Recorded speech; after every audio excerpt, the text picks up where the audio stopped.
Бұл оборудованияны мені Жеңіс Тоқтарбаев шақырды. Şu заводты жүргізіш керек. Бұны соны алып қой деді. Шunu алдым. Сізге өзі керек беле? Жоқ, менге керек жоқ. Сіз жөн эле алып алдыңызбы? Же сизди кичине кыйнап коюшту кандай? Жоқ, енді шундай болды енді. Алып кой деди. Ал деді. Тоқтарбаев Жеңіс преследует свои цели, и он добился своего. Но сейчас, я думаю, есть справедливость. Я думаю, что он поймет, что нельзя так делать. Бумеранги, они всегда возвращаются.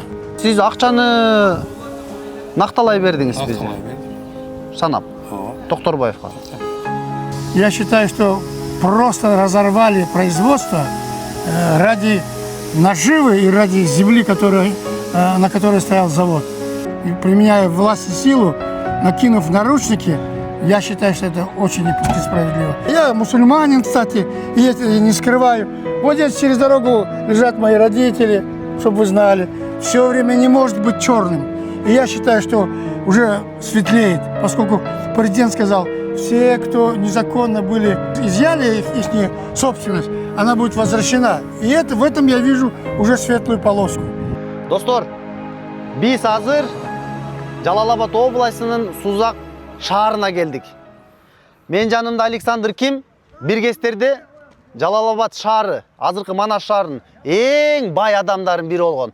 Азыр болсо эң кедейлердин бирине айланып калыптыр. Жада калса бүгүнкү күндө жашаган үйү жок экен.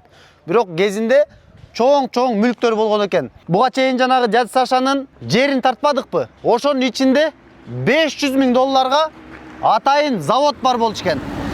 Ошол заводду азыр Дядя Саша көргөзөм дейт. На 2005-2008 годах был взят кредит на 7 лет по 14% годовых. Немецкой компании 350 тысяч евро. Это где-то составляло около 400 тысяч долларов. Но с выплатой процентов мы заплатили около 600 тысяч долларов. Поэтому мы кредит весь выплатили в течение 5 лет, 7 лет, как положено в срок. Ну и являемся лучшими кредиторами АКБ Кыргызстан. Но теперь я с душой, со всем сердцем и болью смотрю, как разобрали завод, они просто вырезали кусками. И я вот нашел, и вот так он лежит. Вот обратите внимание, просто не откручено, а вырезаны кусками. Каждая деталь, абсорбер, котел, градильня. И за сколько лет вы построили вот этот завод? Ну, мы где-то строили около 5 лет. 5 жылдан построили. И брали еще дополнительные кредиты. Брали специалисты с Китая, с Бишкека, свои специалисты. Вот тоже все трубы, вот регистрационная емкость. Поэтому это оборудование, она... Каждый стоит очень дорого, да? Конечно, она все сама из нержавейки, из меди. И вы что там производили? Мы производили углекислоту, углекислый газ для шампанского винокомбината, для пивзаводов, Абдушата, но в основном давали Джалабадское 27, это Туманову. Поэтому.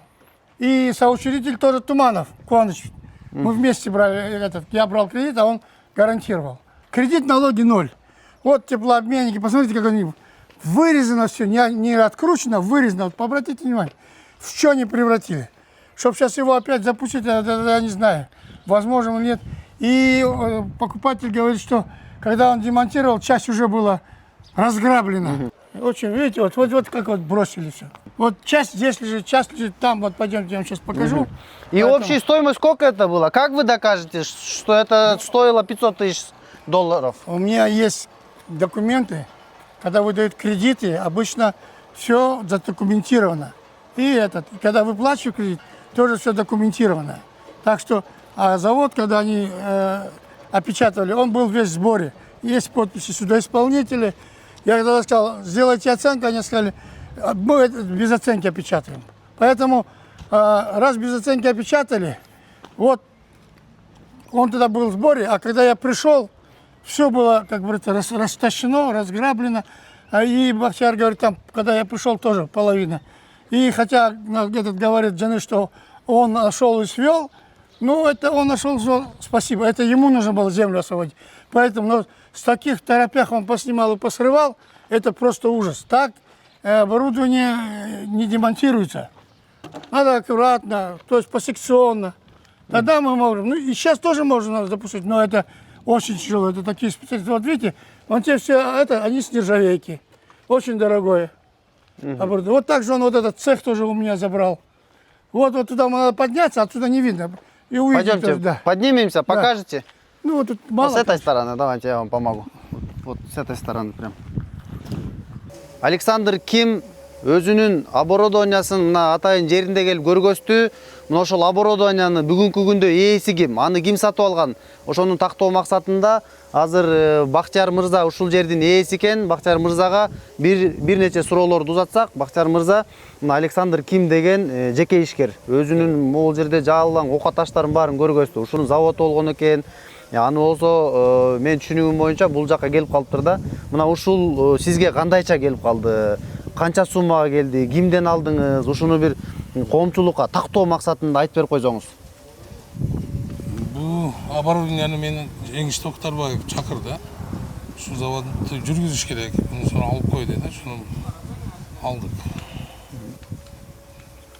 Токтарбаевден алдым. Канча баага алдыңыз, эгер жашырбасаңыз? 4 миллион. 4 4 миллион. миллион сом. Бул оборудованиялар кимдики экен, эмне экен, алардын баардыгын териштирген жоксуз да? Yok, bunu bileti elem. Alexander kimligini davlatga o'tdi dedi. O'sha bizdan olasan dedi. Siz bul jаатта мен түшүнүгүм боюнча иш жүргүзөт окшойсуз, а? Bu özüm iş anam bu. Şu yerde iş, jeke mençik iş kılıp, şu ellerge şu gaz men kamsız kılabız. Бул оборудованиялар ошол заводду кайра куруп, жандандырып, анда иш кылган жоксузбу? Bu оборудованияларды nima qilganim yo'q, o'ylanganim ham yo'q. Sizge өзү керек беле? Yo'q, menga keragi yo'q. Siz жөн эле алып алдыңызбы же сизди кичине кыйнап коюшту кандай? Yo'q, endi shunday bo'ldi endi. Алып кой деди. Al dedi. Вот заставляйте старика подниматься. Осторожно. Сколько вам лет сейчас? 70. 70. Да. Поэтому. Вот на чем вы стоите, тоже с нержавейки. Это очень тоже дорогое оборудование. Вот эта часть, это десорбера, тоже с нержавейки. Внутри тоже это нержавейки и медные трубы. Это углестота, этим все сказано. Поэтому А откуда все это куплено? это по кредиту было взято из Китая. В 2000 году, по-моему, я сейчас точно дату не помню. Поэтому, и вот видите, просто разрезали и бросили. Она сама 14 метров, вот эта вот колонна. Просто отсекли, бросили. Вот такой вот бардак, видите? Вы тут прям кислоту, как вы говорите, да, жидкую производили? Конечно. Мы, я же говорю, Мощность какая была у вас? мы давали от 7 до 9 тонн в сутки. То есть вот такая цистерна одна. Но это хватало. Все производства, которые производят сейчас напитки газированные, вы, значит, Обеспечивали, да, и пиво, да, и шампанское. А сейчас мы углекислоту завозим с Узбекистана. Все. А в среднем летом потребляем около, ну я думаю, мы тогда, когда давали, это было 100 тонн, 110-120 тонн в месяц. То есть вот такой был объем. То есть нам хватало, мы даже кредит закрыли, обеспечили. А теперь это все покупается за валюту в Узбекистане и в Казахстане. Вот и все.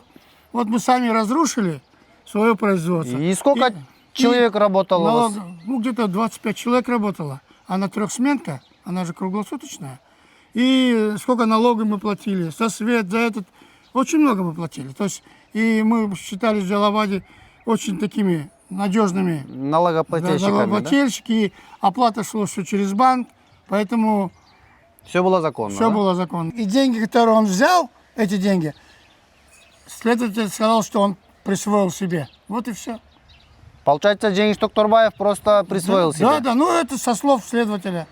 Хотя он говорит, что мы погасили кредит за меня, но, извините, вы погасили от имени ГКНБ, а вы должны были гасить от моего имени. Но это не было сделано только лишь потому, если я погасил кредит от своего имени, тогда я бы с ареста бы снял землю и полноправно мог бы ее продать. Вот чтобы этого не произошло, вот произошла вот такая махинация.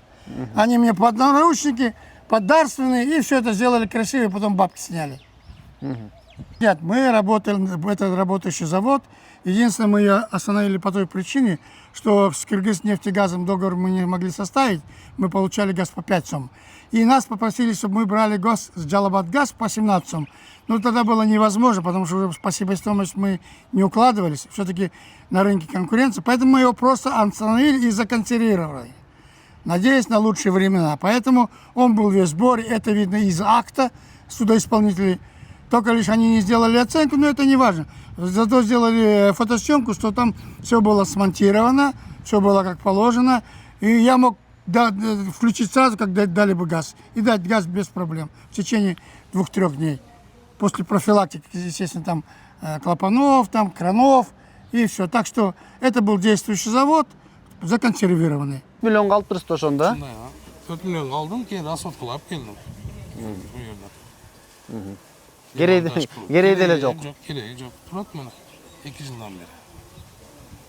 24-жылы алып тұрсыз, да? 24 майда. А сиз акчаны накталай бердиңиз Нақтылай бизге? бердім. Санап. Ооба. Токторбаевка. Тоқтар. Ал эми бул оборудованиянын баасы $500,000 деп атат да, а сиз болсо 4 миллион эле. Бул $40,000 айланасында эле каражат болуп атат да. Мынча арзан. Бұл өзі оборудование енді керегі жоқ та енді бұл оборудование. Бұл жүрбейді азыр. Сизге кереги жок. Керегі жоқ. Сиз темир катары эле алдыңыз банда. Бұны қайтып остановить қылыш уже қиын да бұл. Остановление болбойт. Я считаю, что просто разорвали производство ради наживы и ради земли, на которой стоял завод. Ну, можно было это сделать как-то по-другому. Я понимаю все это, но сейчас, в данный момент, углекислогат весь завозится с Узбекистана. И где-то по 100 тонн в месяц завозят. А это валюта. Ну, видите, а налоги они не платят. Мы платили налоги, как положено. За свет, за газ, за зарплаты. С прибыли мы всегда платили налог. Мы были, можно сказать, лучшими налогоплательщиками в Джалабаде. Это подтвердятся и налоги, и банки. Но вот в угоду тому, что кому-то нужно было взять мою территорию, поступили вот так несправедливо со мной. И очень нехорошо и некрасиво. Я считаю, что это Тохторбаев Джаныш преследует свои цели, и он добился своего. Но сейчас, я думаю, есть справедливость. Я думаю, что он поймет, что нельзя так делать. Бумеранги, они всегда возвращаются. Александр, Да. вот вкратце про себя расскажите. Вы родом откуда вообще, где родились, где росли? Ну, я вообще-то считаю, что я кыргызстанец. Я был в детском доме, интернат, Качкарата, Кызылкия. То есть, и только последние 2 года в школе учился. Потому что у меня была мама, отец оставил нас. Поэтому, и вообще, в душе я кыргыз до того патриот, я даже пытался гимн написать. И вот мои дети, хотя все Кореи, все меня зовут, я говорю, нет, дети, я останусь здесь и буду жить, потому что уже и менталитет у меня кыргызский. Да, я корейский. Друзья все кыргызы. Да, я мусульманин, кстати, и это я не скрываю. Вот здесь через дорогу лежат мои родители, чтобы вы знали. И я, хотя они зовут, я говорю, нет, дети, все равно наступит справедливость. Все время не может быть черным. И я считаю, что уже светлеет, поскольку президент сказал, все, кто незаконно были, как говорится, изъяты, у них это изъяли их собственность, она будет возвращена. И это, в этом я вижу уже светлую полоску. Но в целом руководство само, у него правильное направление, я это вижу. И я рад даже, что они там построили, но я опять повторяюсь, должны просто, чтобы снизу должны почистить, чтобы такие люди больше не были во власти. Иначе они просто позорят наш Кыргызстан. А мы должны идти вперед. Если мы не уйдем вперед, мы просто отстанем от других стран. А это не должно быть. Мы должны быть впереди. Если этот участок нужен был государству, конечно, если решение государства примет, я всегда с этим соглашусь, поскольку я законопослушный гражданин. Но это не делается так. То есть в угоду того, что забрать под видом того, что нужно государству, при этом наживиться и, как говорится, просто выкинуть из тех людей, которые там работали до этого, это некрасиво. Я еще раз говорю, такие люди дискредитируют власть. Да, если это надо, я и рад говорю, что там такие дома. И мне в жизни построить такие дома, у меня таких средств нету. Я рад. Но давайте мы сделаем, чтобы всегда было чисто. То есть можно было сказать, вот, Саш, мы тебе компенсируем, давай потихоньку вот тебе выделили землю, перенеси оборудование, да? Мы бы это сделали бы, и я бы отдал бы. Но сделали очень жестко. И применяя власть и силу, накинув наручники Я считаю, что это очень несправедливо. Поэтому сейчас я думаю, что справедливость все-таки будет. Ну, я просто вижу эту белую полосу. Только надо лишь обратить внимание на это, на исполнение вот этих, кому это дано задание. Вот и все. Большое спасибо. Мы будем надеяться, что вы добьетесь достойного справедливости. Я думаю, президент или другие высокопоставленные чиновники обратят внимание и, в конце концов, установят справедливость. У меня была бы просьба, чтобы я дал еще интервью, чтобы показать вам, каков был итог. Для меня это важно. Пусть будет такой итог или иной итог, но чтобы взяли мне интервью. А если интервью не будет, значит, наручники сработали, значит, меня уже нет. Я это так считаю. Договорились, это тоже устроим. Все, давайте. Все. Спасибо вам за интервью. Достор, мына ошентип Александрдын бардык окуяларын сурап чыктык. Мынакей 500 000 долларга жылдап курган оборудованиялары мынтип кыркылып бир жуманын ичинде талкаланып, ушундай шаардын чекесине, Сузак районунун ушул чекесинде Сузак шаарынын бир ушундай гараждын ичине алып келип коюптур. Аны Александр бардыгын таап алыптыр. А сиздер комментарийге жазыңыздар. Токторбаев жеңиш чындыгында жакшы иштегенби же жаман иштегенби? Ал бир гана жана мыйзамсыз бузуулары менен мындай элге таанымал болдубу же башка мындай рейдерлик жол менен бийликти колдонуп, президенттин ишеничин колдонуп, мына ушундай мыйзамсыз иш-аракеттерди кылып койгонбу? Туурабы, туура эмеспи? Бул боюнча өзүңүздөрдүн ой пикириңиздерди калтырыңыздар. Жарактан чыгып калган. Жарактан чыккан. Достор, мына сиздерге жоопту алып бердим окшойт. Жеңиш Токторбаев 2024-жылы ким болуп иштеген билбейм, бирок ушул заводду Александр кимден алып, мына өзүңүздөр көрүп турасыздар, баардыгы ушундай чачылган бойдон. Бул жерде азыркы бул ишкананын ээси Бакчар мырзага кереги деле жок дейт. Бул жерде алып келип туруп таштап койдум. Ушул жерде жатат дейт.